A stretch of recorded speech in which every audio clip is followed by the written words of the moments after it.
Butterò questo mio enorme cuore tra le stelle un giorno, giuro che lo farò. Oltre l'azzurro della tenda, nell'azzurro io volerò.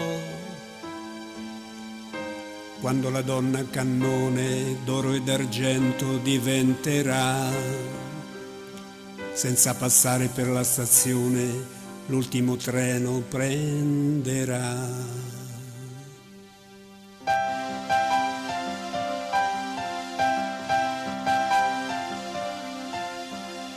In faccia ai maligni e superbi il mio nome scintillerà.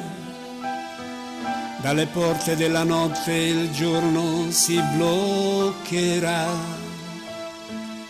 Un applauso del pubblico pagante lo sottolineerà. E dalla bocca del cannone una canzone suonerà.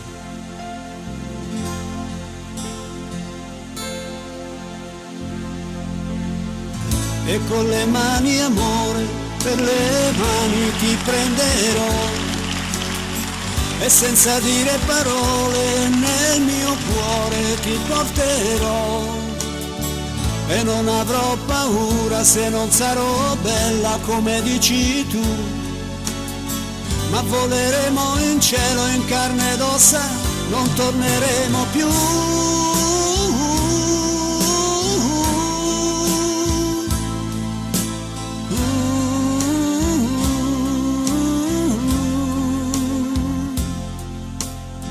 E senza fame e senza sete, e senza ali e senza rete, voleremo via.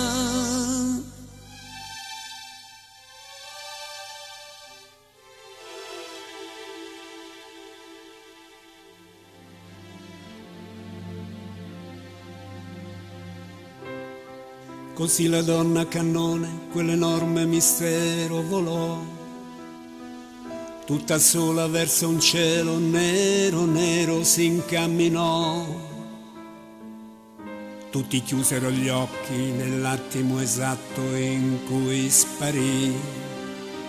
Altri giurarono e spergiurarono che non erano mai stati lì.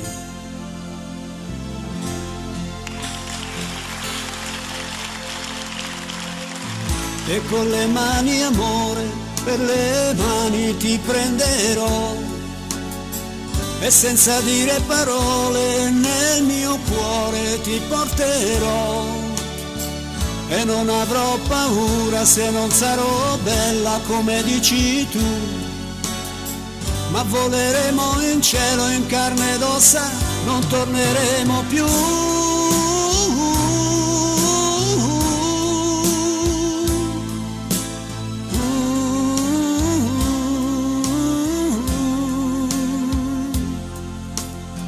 E senza fame e senza sete, e senza ali e senza rete, voleremo via.